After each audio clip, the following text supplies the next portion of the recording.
Okay, hi everyone. Previous lecture में हम लोगों ने रदरफोर्ड स्कैटरिंग एंड उसका फॉर्मूला डिराइव किया था। अभी हम नेक्स्ट हमारा टॉपिक है न्यूक्लियर प्रॉपर्टीज।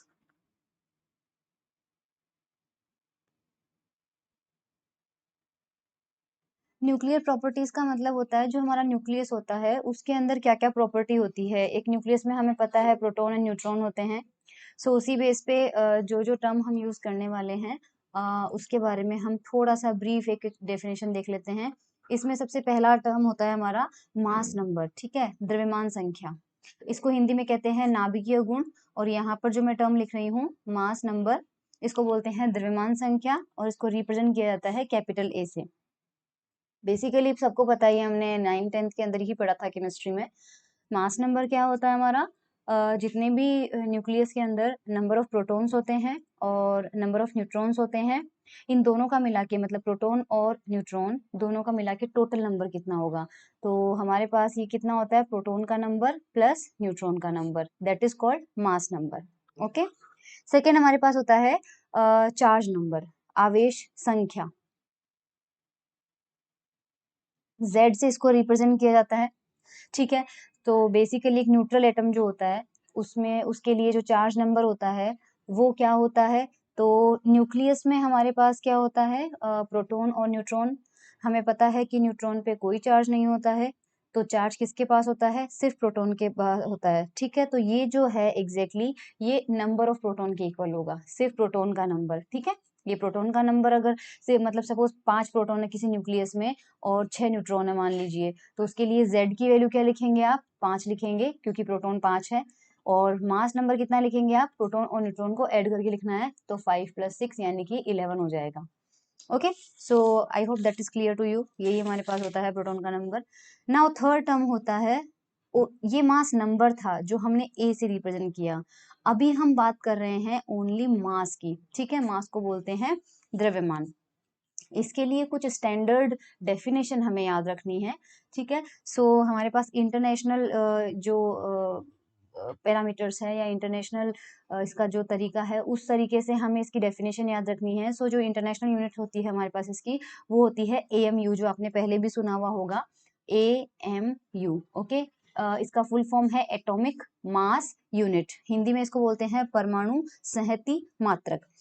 1 AMU की डेफिनेशन आप कैसे देंगे, so 1 AMU will be equal to C12 mass upon 12। देखो 1 AMU का मतलब है C12 मास का मतलब, या तो इसको ज्यादा से ज्यादा आपके लिए करेक्शन कर देती हूँ, मास ऑफ C12 लिख लो, ज्यादा इजी रहेगा। ये हमारे पास होगा मास ऑफ C12 एटम। देखो कार्बन जो होता है उसमें ऑब्वियसली कार्बन के बहुत सारे आइसोटोप होते हैं, वो आइसोटोप के बारे में हम बाद में पढ़ेंगे।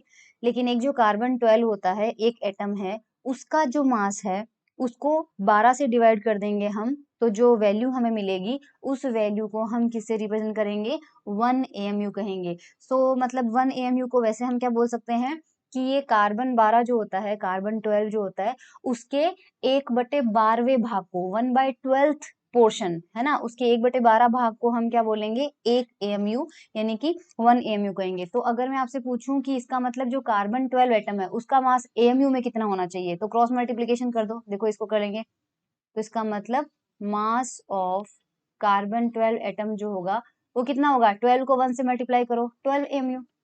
तो इसका मतलब एटॉमिक मास यूनिट में अगर आपसे कोई पूछे कि कार्बन 12 जो एटम है उसका मास कितना होगा, तो आप कहेंगे 12 AMU। ओके, लेकिन हमारे पास मास जो होता है वो हम नॉर्मली जानते हैं या तो ग्राम में होता है या किलोग्राम में होता है, तो अब हमने यहाँ पर AMU में देख लिया।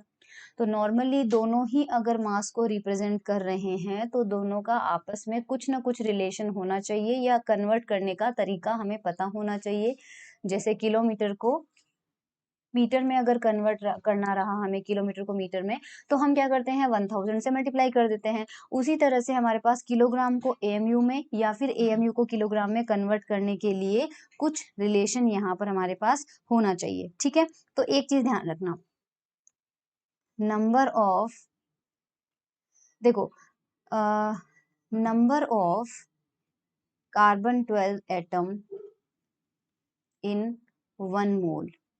अच्छा, आपने स्कूल के अंदर पढ़ा हुआ होगा, 1 मोल में, जैसे मान लो कार्बन का एक एटम आपके पास रखा हुआ है, और अब मैं आपसे बोलती हूँ कि 1 मोल कार्बन है, तो 1 मोल में नंबर ऑफ एटम यानी परमाणुओं की संख्या कितनी होती है? अवोगाड्रो नंबर के बराबर होती है। तो मैंने यहाँ पर यही लिखा है, number of carbon 12 atom in 1 मोल, यानी 1 मोल में कितने एटम्स होते हैं?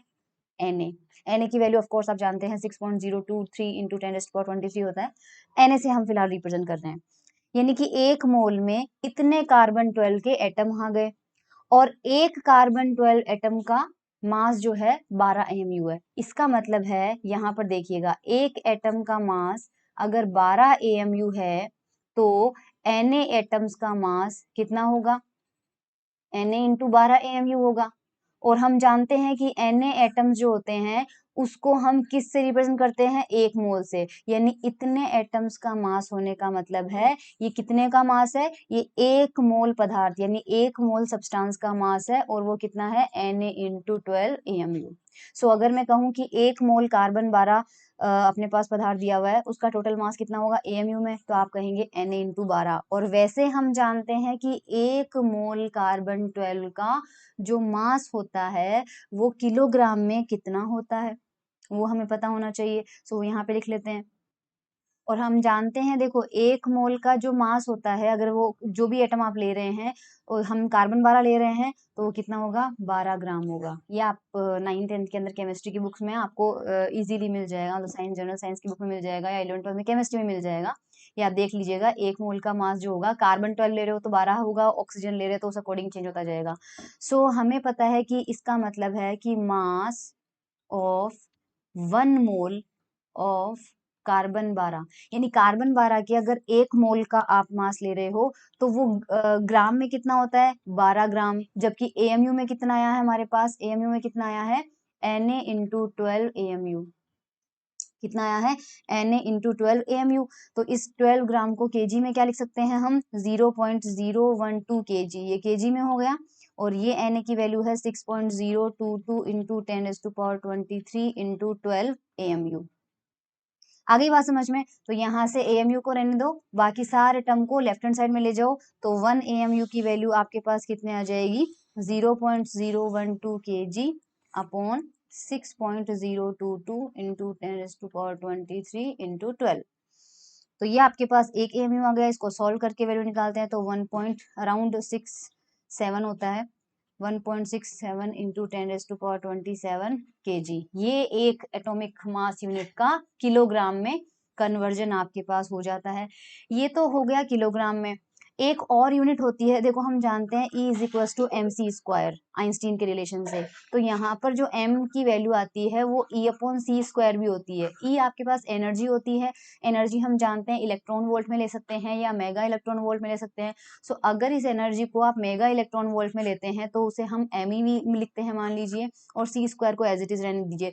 तो अगर कहीं पे MEV/c² लिखा है तो वो भी किसका मात्रक होगा? वो भी मास का ही होगा।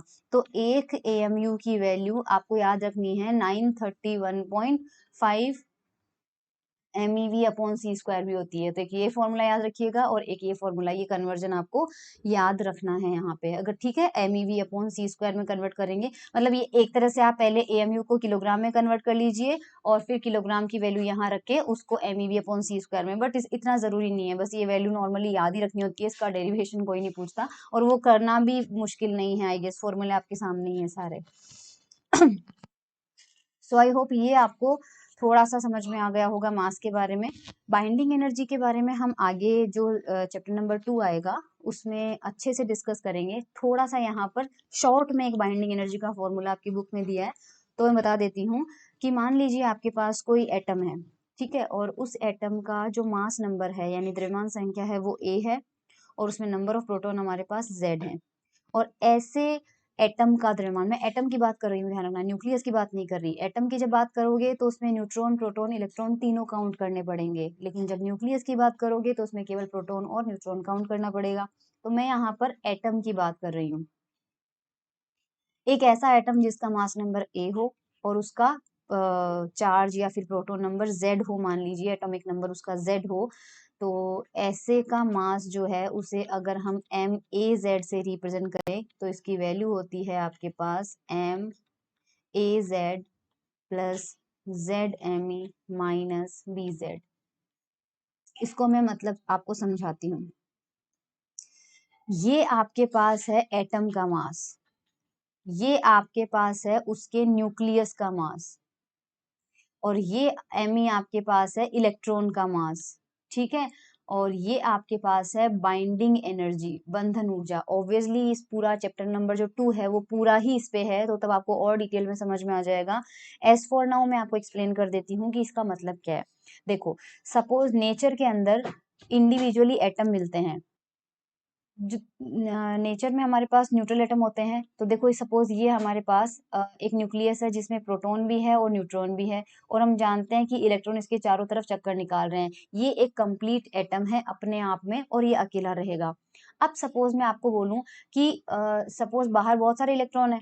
एक न्यूट्रल एटम में हमें पता है, न्यूट्रल का मतलब होता है जितना पॉजिटिव चार्ज होगा उतना ही नेगेटिव होना चाहिए। तो अगर न्यूट्रल एटम में Z नंबर ऑफ प्रोटॉन है तो Z number of he electron होने चाहिए। यानी ये जो एटम है इसमें अगर Z प्रोटॉन है तो इसमें इलेक्ट्रॉन की संख्या भी कितनी है, Z है, तभी तो ये न्यूट्रल हुआ।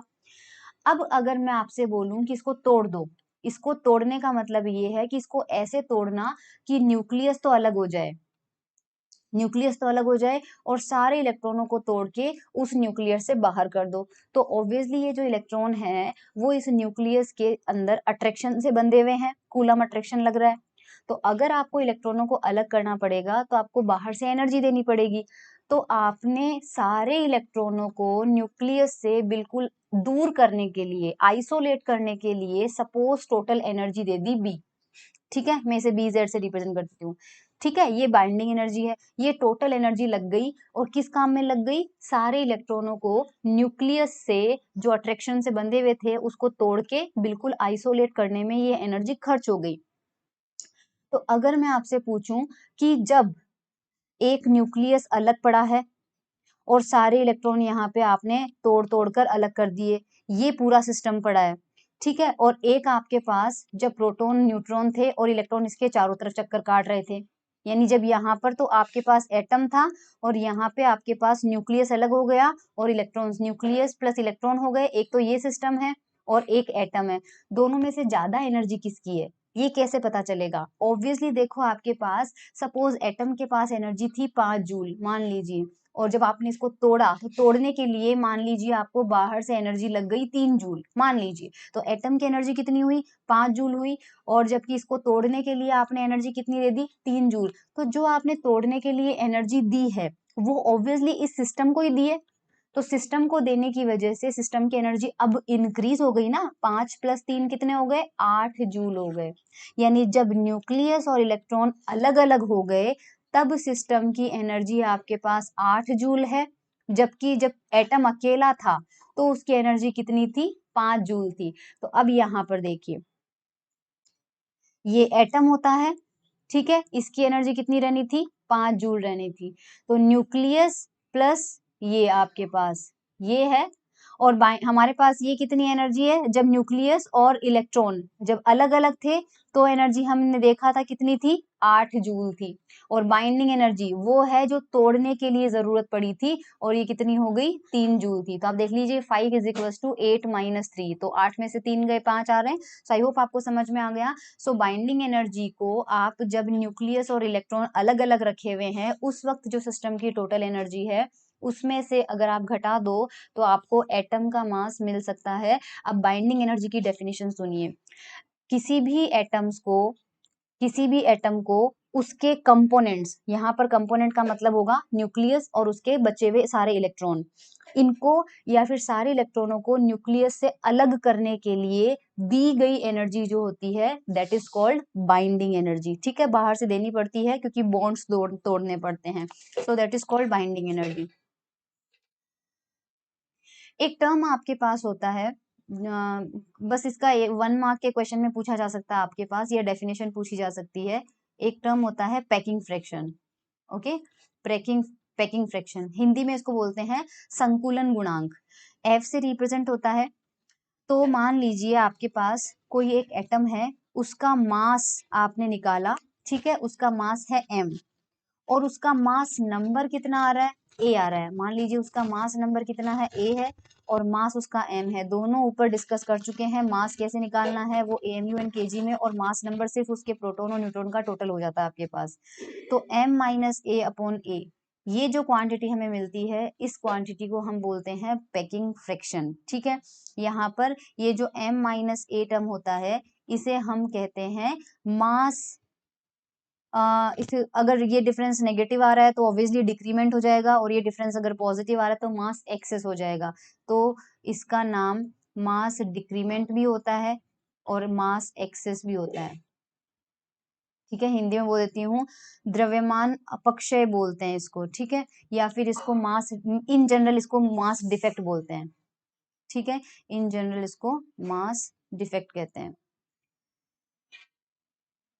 ठीक है। तो हमारे पास यहाँ पर देखो क्या आ रहा है आपके पास, ये पैकिंग फ्रैक्शन का फॉर्मूला है। कई जगह ये जो a माइनस एम है, m माइनस ए की बजाय a माइनस एम होता है, उसे मास डिफेक्ट कहते हैं। तो यहाँ पर 1 मार्क के क्वेश्चन में पूछा जाता है, ये बेसिकली उसका जो मास होता है उसमें से मास नंबर का जो डिफरेंस होता है, उस डिफरेंस को रिप्रेजेंट किया जाता है। नाउ अगर मान लीजिए कोई आपके पास एलिमेंट है पीरियोडिक टेबल में, वेरी लाइट यानी बहुत ही हल्के एटम है, या फिर वेरी वेरी हैवी, या तो बहुत ज्यादा हल्के हो या बहुत ज्यादा भारी हो, उनके लिए पैकिंग फ्रैक्शन की वैल्यू आपके पास मिलती है पॉजिटिव, ठीक है। और बाकी मीडियम रेंज जो होते हैं, मीडियम रेंज वालों के लिए पैकिंग फ्रैक्शन आता है आपका नेगेटिव। क्यों आता है, कैसे आता है, वो इस वक्त हमें, हमारा पॉइंट ऑफ इंटरेस्ट नहीं है। ओके, ये था हमारे पास पैकिंग फ्रैक्शन के बारे में। इसके बाद है हमारा रेडियस, त्रिज्या। सो कुछ हमारे पास एक्चुअल में बहुत सारे मेथड, 3-4 मेथड होते हैं जिनसे न्यूक्लियस की जो रेडियस होती है, नाभिक जो होता है उसका साइज जो है, साइज मतलब उसकी रेडियस का पता चलते ही साइज ही पता चल गया एक तरह से। तो बहुत सारे एक्सपेरिमेंट होते हैं जिनसे किसी न्यूक्लियस की रेडियस का पता किया जा सकता है, ठीक है। न्यूट्रॉन स्कैटरिंग होती है, इलेक्ट्रॉन स्कैटरिंग होती है, ठीक है, और बाइंडिंग एनर्जी वाला फॉर्मूला होता है। मतलब 3-4 मेथड होते हैं, उनमें से हम एक मेथड पढ़ेंगे, और वो है रदरफोर्ड स्कैटरिंग, जो हमने पढ़ी है प्रीवियस लेक्चर में। उस रदरफोर्ड स्कैटरिंग वाले फॉर्मूले से जो न्यूक्लियस होगा उसकी रेडियस का अंदाजा, अप्रोक्सीमेशन कैसे लग सकता है। सो ये रेडियस फाइंड आउट करने के 3-4 मेथड है जो आपकी बुक में मेंशन है, वो आपको नॉर्मली नहीं पूछे जाते हैं, लेकिन जो रदरफोर्ड स्कैटरिंग है उसके थ्रू रेडियस फाइंड आउट करना वो हम करेंगे। तो radius using Rutherford scattering, okay. Rutherford scattering से हम न्यूक्लियस की रेडियस का लगभग अंदाजा लगाएंगे, एग्जैक्ट नहीं पता चलेगा लेकिन लगभग ऑर्डर पता चल जाएगा। तो ये कैसे करेंगे, तो देखो, मान लीजिए हमारे पास रदरफोर्ड स्कैटरिंग में क्या हुआ था, अल्फा पार्टिकल लिया था और उसको गोल्ड के न्यूक्लियस जो था, गोल्ड के एटम जो थे उसके ऊपर डाला गया था, और दोनों के बीच में स्कैटरिंग हुई थी। और वो मैंने आपको बता दिया था कि स्कैटरिंग में बहुत सारे एंगल पे अल्फा पार्टिकल गए थे। तो सपोज आपके पास ये वो भारी न्यूक्लियस है और उसका मास है m, ओके, और इसके अंदर जो पॉजिटिव चार्ज है, मतलब प्रोटॉन जो है, उसका चार्ज कितना हो गया, प्लस का Ze हो गया। यहाँ से हमने एक अल्फा पार्टिकल भेजा, अल्फा पार्टिकल का जो क्या होता है, हीलियम का न्यूक्लियस होता है। हीलियम के न्यूक्लियस के पास पॉजिटिव चार्ज कितना होता है, प्लस का 2e, इसका प्लस का Ze, ठीक है। और सपोज इसका मास हम ले लेते हैं m। नाउ ऑब्वियसली दोनों पॉजिटिव चार्ज है तो अपने आप अट्रैक्शन तो होगा नहीं, तो हमने क्या किया, इसको इनिशियल वेलोसिटी दे दी, और वेलोसिटी हमने कितनी दी है, v। हमने यहाँ पर सिर्फ वो अल्फा पार्टिकल लेना है जो 180 डिग्री पे स्कैटरिंग होके आए। 180 ही क्यों ले रहे हैं, देखो अगर आप यहाँ से बहुत सारे पार्टिकल भेजते हैं तो हमने देखा था कि कुछ तो ऐसे चले जाते हैं और कुछ आपके पास इस तरह से निकल जाएंगे, कुछ और निकल जाएंगे अलग अलग। जो 180 पे जाके आएगा ना, वो मुड़ के इसके बिल्कुल क्लोजेस्ट जाएगा और फिर वापस मुड़ के आएगा। मतलब 180 डिग्री वाला ही अल्फा पार्टिकल होगा जो इस न्यूक्लियस के सबसे पास में जाएगा और वहां तक मैक्सिमम पहुंचेगा और वापस लौट के आ जाएगा। ऑब्वियसली यहाँ पर कांटेक्ट डेवलप नहीं होता है क्योंकि रिपल्शन बहुत स्ट्रांग हो जाता है। तो हमें क्या करना है, सिर्फ हम वो वाला अल्फा पार्टिकल ले रहे हैं जिसकी स्कैटरिंग कितने एंगल पे होगी, 180 पे होगी। बाकी 30, 60, 45 हमें सारे अल्फा पार्टिकल मिलेंगे, लेकिन उससे हमें जो रेडियस मिलेगी उसमें एरर ज्यादा होगी। तो सबसे कम एरर किसमें होगी, जो न्यूक्लियस के सबसे पास में पहुंचेगा। क्यों, क्योंकि हम वो डिस्टेंस निकालने वाले हैं न्यूक्लियस से जो इसके सबसे पास में होगा। जो एकदम पास में जाके आएगा, बेसिकली हम इसकी मतलब वो कितना न्यूक्लियस, ये उस न्यूक्लियस का सेंटर होगा, ये एकदम बिल्कुल और कांटेक्ट डेवलप नहीं होगा, लेकिन एकदम उसके पास में जाएगा। तो हम न्यूक्लियस से उस वक्त इसकी कितनी डिस्टेंस होगी वो निकालेंगे, और वो जो डिस्टेंस होगी वो रेडियस के ऑर्डर की आएगी। ओके, सो हम यहाँ पर उसको इतनी वेलोसिटी देते हैं कि ये न्यूक्लियस के बिल्कुल पास में पहुंचे और फिर वापस वहां से रिपल्शन से 180 डिग्री पे मुड़ जाए। तो जब ये स्टार्ट करेगा यहाँ से, तो इस वक्त इनिशियली देखो एनर्जी कंजर्वेशन करते हैं, जब अल्फा पार्टिकल यहाँ होगा और जब पार्टिकल यहाँ पे होगा। हमें पता है कि 180 पे मुड़ने के लिए यहाँ से जब वो चलना शुरू करेगा तो रिपल्शन की वजह से धीरे धीरे उसकी स्पीड कम होती जाएगी, कम होती जाएगी, कम होती जाएगी। जब वो एग्जैक्ट न्यूक्लियस के पास में होगा तो वो रेस्ट पे आएगा, और रेस्ट पे आने के बाद इस न्यूक्लियस का रिपल्शन इतना स्ट्रांग होगा कि वो वापस मुड़ने लग जाएगा। तो एनर्जी कंजर्वेशन लगाते हैं। तो यहाँ पर जब सिचुएशन है तो हम उसे इनिशियल स्टेट बोल देते हैं, यहाँ पर हम बोल देते हैं फाइनल। तो इनिशियल एनर्जी कितनी होगी, सिस्टम की काइनेटिक प्लस पोटेंशियल, ये तो पहले भी रेस्ट पे था, बाद में भी रेस्ट पे है, तो शुरुआत में सिर्फ अल्फा पार्टिकल के पास एनर्जी है, तो अल्फा पार्टिकल की एनर्जी हो गई, काइनेटिक एनर्जी तो इतनी हो गई, प्लस क्योंकि हमने अल्फा पार्टिकल को ऑलमोस्ट इन्फिनिटी से भेजा है, और इन्फिनिटी पे जो पोटेंशियल एनर्जी होती है वो हमेशा कितनी होती है, जीरो, क्योंकि पोटेंशियल एनर्जी होती है के Q1 Q2 अपॉन आर। शुरुआत में दोनों के बीच की डिस्टेंस इन्फिनिटी है, तो समथिंग अपॉन इन्फिनिटी कितना हो जाता है, जीरो। तो ये पोटेंशियल एनर्जी हो गई। जब पार्टिकल यहाँ पे होगा, जब पार्टिकल यहाँ पे होगा उस वक्त मान लीजिए अल्फा पार्टिकल और न्यूक्लियस के बीच की डिस्टेंस कितनी है, डी, ठीक है। और इस वक्त क्योंकि पार्टिकल रेस्ट पे आ चुका है, हमने कहा ना मुड़ने से पहले वो रेस्ट पे आएगा, तो काइनेटिक एनर्जी तो हो जाएगी जीरो, और दोनों के बीच में पोटेंशियल एनर्जी कितनी हो जाएगी, तो के Q1 Q2 अपॉन आर। इस वक्त मान लीजिए हमारे पास एनर्जी कितनी हो जाएगी, डी। सपोज इसे डी नॉट से रिप्रेजेंट करते हैं, डी नॉट से। ओके, सो ये हमारे पास यहाँ से बस जीरो से जीरो कैंसिल आउट, और यहाँ से सॉल्व करके अगर डी नॉट की वैल्यू निकालेंगे तो आ जाएगा 4kZe अपॉन mv²। मान लीजिए जो अल्फा पार्टिकल की काइनेटिक एनर्जी है, अगर उसे हम ई से रिप्रेजेंट करें तो ये जो mv² है, इस mv² की वैल्यू यहाँ से देखिए कितनी आ जाएगी, 2e। तो यहाँ 2e रख दीजिए, 4kZe² अपॉन 2e। सॉल्व करो, 2kZe² अपॉन e। ये जो डी नोट है ये न्यूक्लियस की अप्रोक्सीमेटेड रेडियस होगी। अच्छा, हमें पता है कि न्यूक्लियस तो एक्चुअल में ये था, पार्टिकल यहाँ तक पहुंचा था, तो वैसे तो न्यूक्लियस की रेडियस कितनी है, ये सपोज आर है, लेकिन हमने जो डिस्टेंस निकाली वो कितनी थी, डी नोट थी। इसका मतलब जो न्यूक्लियस की रेडियस होगी R, that will always be less than equal to D naught. मतलब जब वो बिल्कुल अगर वो अल्फा पार्टिकल न्यूक्लियस को टच कर जाता तो हमारा आर और डी नोट इक्वल आ जाता, अदरवाइज जो रेडियस रहेगी वो इस डी नोट से हमेशा कम ही रहेगी। सो अगर हम गोल्ड के लिए, क्योंकि रदरफोर्ड ने जो एक्सपेरिमेंट किया वो गोल्ड के लिए किया था, तो सिर्फ गोल्ड का अगर डेटा निकाले तो गोल्ड के लिए Z की वैल्यू क्या होगी, 79 होती है, ठीक है। और अल्फा पार्टिकल की जो इनिशियल काइनेटिक एनर्जी थी, अल्फा पार्टिकल की इनिशियल काइनेटिक एनर्जी थी वो 8 MeV अराउंड रखी गई, ठीक है। Z की वैल्यू आ गई, E की वैल्यू आ गई, और हमें क्या चाहिए, K कांस्टेंट होता है तो 9 × 10⁹ होता है, साथ में E की वैल्यू होती है 1.6 × 10⁻19। तो यहाँ पर डी नोट के अंदर ये सारी वैल्यूज पुट करके सॉल्व करते हैं तो D की वैल्यू आती है 2.84 × 10⁻14 मीटर, या फिर हम लिख सकते हैं 28.4 × 10⁻15 मीटर, और 10⁻15 मीटर को बोलते हैं फर्मी। तो ये 28.4 फर्मी आंसर आता है रदरफोर्ड स्कैटरिंग से, अगर हम न्यूक्लियस की रेडियस निकालें तो। ओके, सो आई होप ये हमें समझ में आ चुका है, ये हमारे पास क्लियर हो चुका है, ये लगभग रेडियस की वैल्यू आती है। अब देखो, जब रदरफोर्ड ने ये गोल्ड के लिए किया, गोल्ड के लिए ये किया था, तब तो चलो कुछ ज़्यादा पता नहीं चला, लेकिन जब यही एक्सपेरिमेंट रिपीट किया गया गोल्ड के जैसे हेवी न्यूक्लियस को ना लेकर, उन्होंने हल्के एलिमेंट लिए। हल्के एलिमेंट में आता है, जैसे मान लीजिए एल्यूमीनियम, एल्यूमीनियम पीरियोडिक टेबल में बहुत जल्दी आ जाता है, तो हल्का होता है। तो एल्यूमीनियम जैसे लाइट एलिमेंट, हल्के एलिमेंट जिसको बोलेंगे हम, यानी जो भारी ना हो। गोल्ड तो बहुत भारी था और साइज भी एल्यूमीनियम का छोटा होगा। तो जब एल्यूमीनियम के लिए एक्सपेरिमेंट रिपीट किया गया और सिर्फ ये माना गया कि अगर न्यूक्लियस यहाँ रखा हुआ है और अल्फा पार्टिकल है और जब ये इसके पास में आएगा, तो जब ये नजदीक भी होगा तब भी दोनों के बीच में कौन सा फोर्स लग रहा है? कूलम फोर्स लगेगा। और कूलम फोर्स यहाँ पर कैसा लगेगा? जाहिर सी बात है, प्रतिकर्षण होना चाहिए, रिपल्शन होना चाहिए, क्योंकि अल्फा पार्टिकल भी पॉजिटिव है और एल्यूमिनियम का जो न्यूक्लियस है वो भी पॉजिटिव है।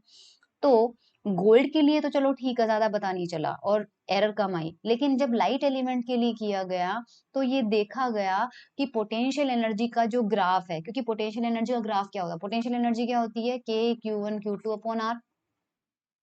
तो U और R के बीच में रिलेशन कैसा आ रहा है? U प्रोपोर्शनल टू 1/R, यानी कि Y is equals to 1/X का ग्राफ बनना चाहिए, और Y is equals to 1/X का ग्राफ बनता है ऐसा, है ना? जैसे जैसे x इंक्रीज होता जा रहा है, y डिक्रीज होता जा रहा है। तो जब सपोज यहाँ पे इंफिनिटी है ना? ये हमारे पास r ले लो, इसको r ले लो और इसको पोटेंशियल एनर्जी u। अच्छा, पॉजिटिव रहेगा क्योंकि ये भी पॉजिटिव है, ये भी पॉजिटिव है, ये भी पॉजिटिव है, ये भी पॉजिटिव है। तो पोटेंशियल एनर्जी कभी नेगेटिव हो ही नहीं सकती, राइट? अगर कूलम लॉ को वैलिड माने तो यहाँ पर पोटेंशियल एनर्जी तो कभी नेगेटिव हो ही नहीं सकती। तो ग्राफ हमेशा पॉजिटिव साइड में ही बनना चाहिए, और बनाया भी है, हमने बनाया भी है। और ये u की वैल्यू इन्फिनिटी कब होगी? जब इस r को मैं 0 कर दूं तो 1/0 कितना होता है? इन्फिनिटी आ जाएगा। यानी ये u की वैल्यू देखो इस ग्राफ में इन्फिनिटी को अप्रोच कर रही है, कब? जब r इज इक्वल टू 0 है। और r इज इक्वल टू 0 का मतलब ये हो गया, किस किस के बीच की दूरी 0 हुई है? अल्फा पार्टिकल की और हमारा जो न्यूक्लियस हम ले रहे हैं, उस न्यूक्लियस के जो बीच की दूरी है, जब वो 0 हो जाती है, यानी दोनों एक दूसरे को टच करने लगते हैं, उस वक्त हमारे पास पोटेंशियल एनर्जी की वैल्यू कितनी होनी चाहिए? इन्फिनिटी। अब ये ग्राफ, अगर हमारा ज्ञान सिर्फ इतना है कि वहां पर केवल कूलम का रिपल्शन हो रहा है, तो ग्राफ ऐसा बनना चाहिए। लेकिन जो लाइट पार्टिकल हैं, उनके लिए पोटेंशियल एनर्जी का जो ग्राफ आया वो कुछ इस तरह से आया। मतलब एक पर्टिकुलर डिस्टेंस थी, उसके बाद तो ग्राफ हमारा ऐसा ही बन रहा है जैसा हम बोल रहे हैं, है ना? ऐसा ही बन रहा है हमारा ग्राफ। लेकिन यहाँ पर जो ग्राफ है वो इस तरह से आ रहा है। ये देखो, ये जो डिस्टेंस है, अभी के लिए मैं इसको RC बोल देती हूँ, मतलब थोड़ा सा समझाऊंगी। और ये R की वैल्यू है, ये हमारे पास U है। इससे आपको पता चल रहा होगा कि पहली चीज तो ये कि U की वैल्यू कभी इन्फिनिटी हो ही नहीं रही है ना? और हमारे पास, इसको हम बोल देते हैं BC। ये बताऊंगी भी, कूलम बैरियर है बेसिकली इसका मतलब।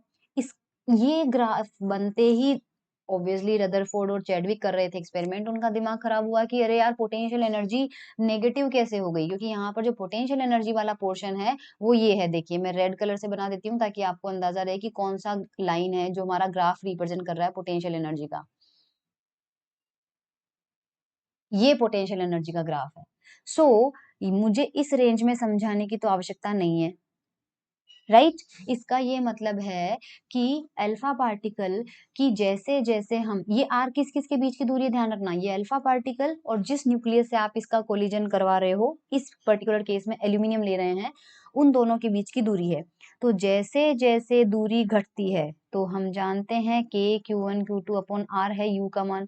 जैसे जैसे दूरी कम करोगे, U का मान बढ़ता जाएगा। तो ये देखो, U का मान बढ़ रहा है, बढ़ रहा है, बढ़ रहा है, बढ़ रहा है। एक पर्टिकुलर केस में U का मान मैक्सिमम होगा, और उस पॉइंट के आगे अगर आप गए तो सडनली पोटेंशियल एनर्जी बहुत डिक्रीज हो जाएगी और नेगेटिव हो जाएगी। अभी नेगेटिव एनर्जी का मतलब होता है कि वहां पर रिपल्शन खत्म हो जाता है और अट्रैक्शन शुरू हो जाता है। और इसी अट्रैक्शन का मतलब ये है कि आप यहाँ पर कूलम फोर्स खत्म हो चुका है और अब हम इतनी ज्यादा कम रेंज में आ चुके हैं कि वहां पर कूलम फोर्स को भी डोमिनेट करने वाला एक नया फोर्स आ चुका है, and that force is called nuclear force.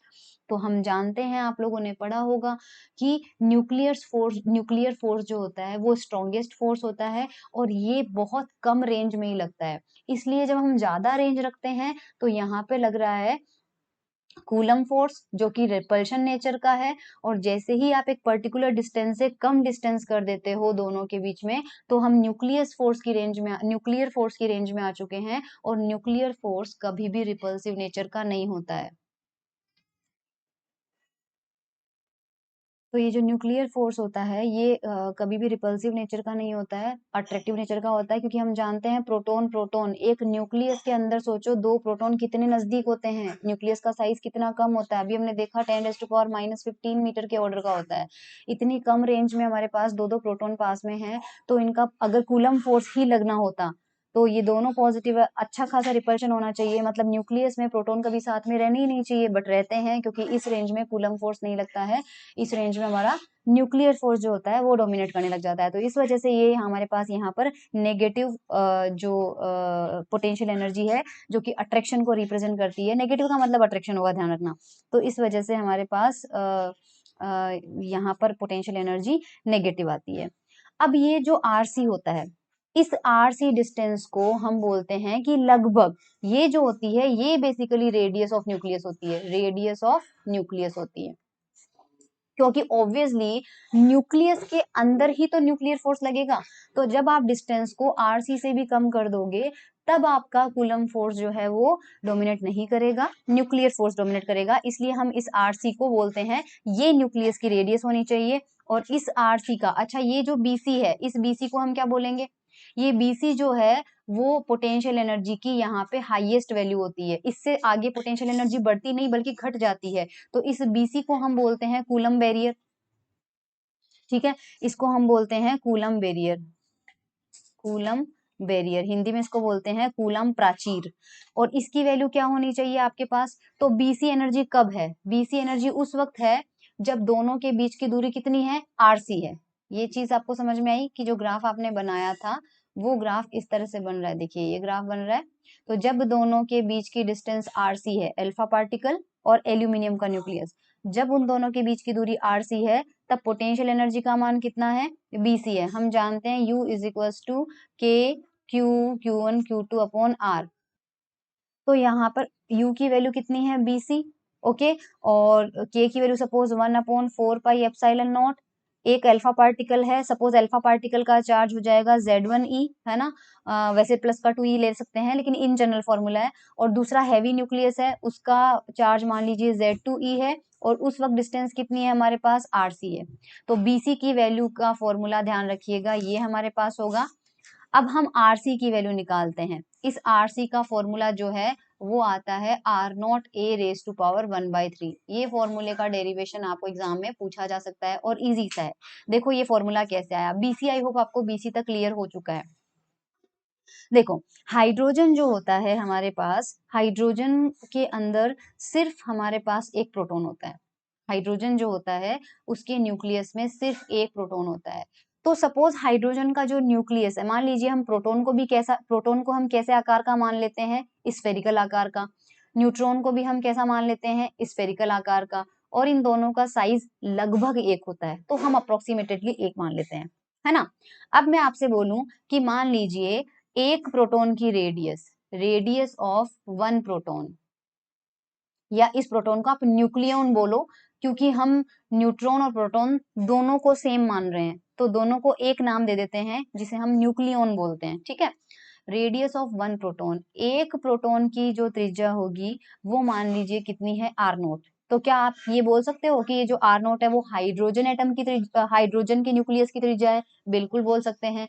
क्यों, क्योंकि हाइड्रोजन के न्यूक्लियस में क्या होता है, एक ही तो प्रोटॉन होता है, राइट। तो एक प्रोटॉन की रेडियस अगर R0 है, तो ऐसा कोई भी दूसरा न्यूक्लियस आप लेते हो, मान लीजिए जिसका मास नंबर A हो, कैपिटल A। तो थोड़ी देर पहले मैंने आपको बताया था कि कैपिटल A क्या होता है, number of proton plus number of neutron, यानी टोटल नंबर ऑफ न्यूक्लियन उसमें कितने हैं वो हमारे पास ए हो जाएगा।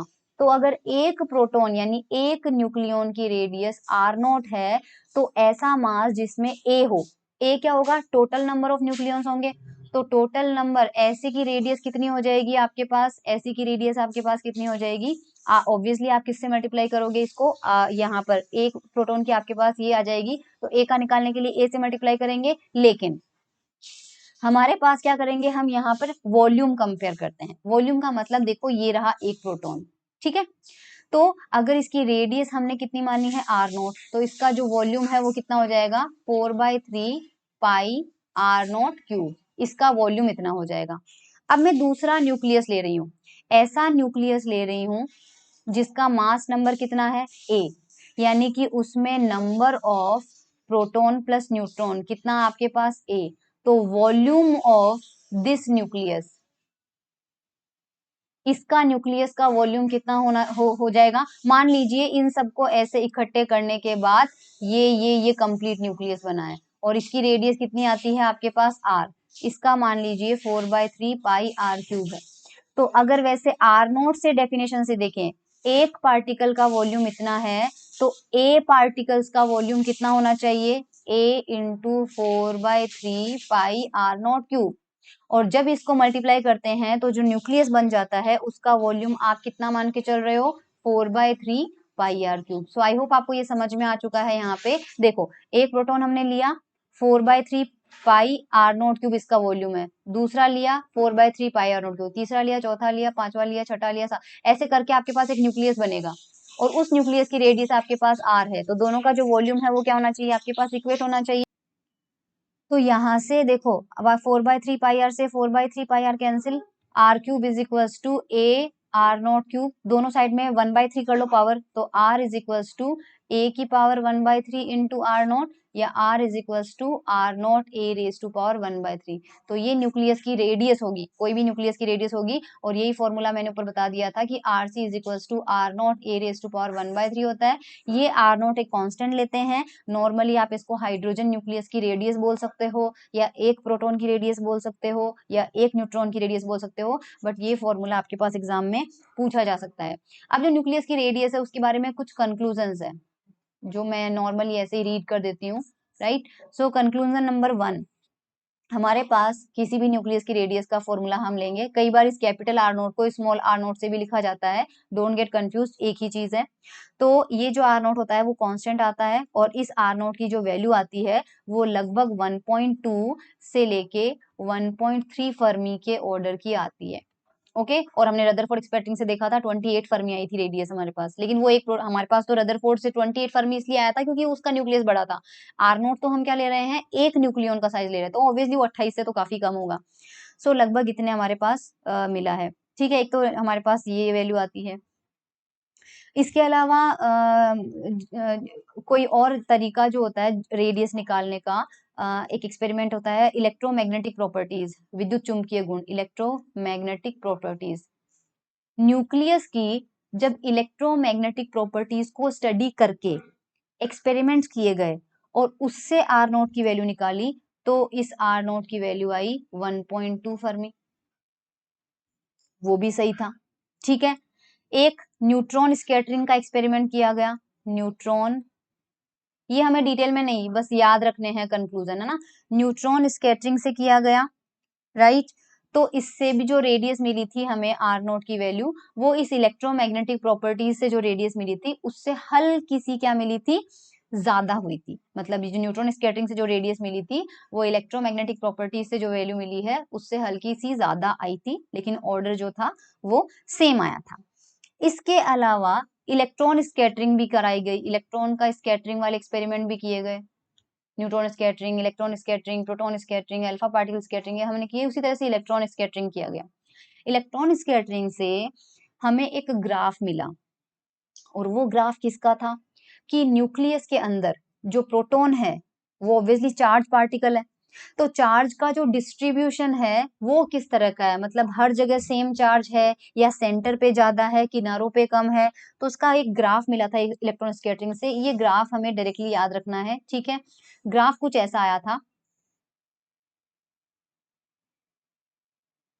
ये ग्राफ आया था। अब ये किसका ग्राफ बता देती हूँ, rho upon rho naught Y axis पे है और जो डिस्टेंस है वो एक्स एक्सिस पे लिया है, ये वैल्यू आपके पास 0। तो मैं सबसे पहले आर आपको बताना चाहती हूँ, रो क्या है वो बताना चाहती हूँ। फॉर्मूला इस तरह से आया था जिसका ग्राफ बाद में प्लॉट किया गया, 1 plus exponential R minus R naught upon delta. देखो एक्चुअल में रो क्या है, रो आपके पास है charge density, volume charge density. Volume charge density का मतलब होता है आयतन आवेश घनत्व। आपके पास सपोज ये कोई क्यूब दिया हुआ है, इसमें टोटल चार्ज है Q और इसका कुल आयतन आपके पास है V। तो जो रो होता है उसका फॉर्मूला होता है चार्ज पर यूनिट वॉल्यूम, यानी एकांक आयतन में आवेश की मात्रा। ओके, ये जो रो होता है वो यूनिट वॉल्यूम में कितना चार्ज बताता है। हमारे पास न्यूक्लियस की बात हो रही है, एक्चुअली न्यूक्लियस कैसा शेप का है हमारे पास, स्फेरिकल शेप का है। तो उस स्फेयर का कुछ ना कुछ वॉल्यूम होगा और उसके अंदर प्रोटॉन डिस्ट्रीब्यूटेड है, प्रोटॉन का मतलब पॉजिटिव चार्ज है, तो पॉजिटिव चार्ज इस तरह से हमारे पास भरा हुआ है। तो हमें यहाँ पर जो रो है वो यही बताता है कि सेंटर से ये जो 0 दिया है r इक्वल टू 0, ये r इक्वल टू 0 न्यूक्लियस का सेंटर है। तो इसका मतलब सेंटर पे हमारे पास सबसे ज्यादा चार्ज होता है, मतलब न्यूक्लियस के सेंटर में पॉजिटिव चार्ज ज्यादा होगा और जैसे जैसे हम किनारे की तरफ जाएंगे हमारे पास पॉजिटिव चार्ज जो है वो डिक्रीज होता जाएगा। इसका मतलब जो पॉजिटिव चार्ज है वो पूरे न्यूक्लियस में समान रूप से नहीं फैला हुआ होता है, सेंटर पे ज्यादा होता है जैसे जैसे दूरी बढ़ती जाती है। तो ये देखो सेंटर पे यहाँ पे हमारे पास मैक्सिमम है ये वैल्यू, तो रो बाय रो नोट की वैल्यू अपन यहाँ पर कितनी मान लेते हैं 1, ठीक है, हाईएस्ट वैल्यू अपन ये 1 मानते हैं। उसके बाद देखो अब इस ग्राफ के अंदर क्या होता है, इस ग्राफ के अंदर क्या आता है कि जब आप सेंटर से दूर जाते हो तो यहाँ पर कुछ दूरी तक ये 1 ही रह रहा है, देखो डिक्रीज ही नहीं हो रहा है, ऑलमोस्ट कांस्टेंट हो रहा है, ऑलमोस्ट कांस्टेंट हो रहा है।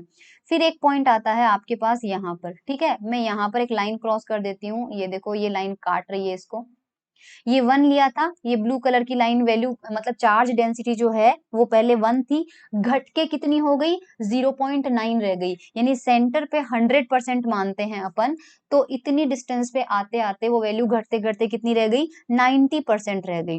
ठीक है, तो यहां से आप इसको कट कर दो एक, ओके, यहाँ पे हमने कट कर दिया।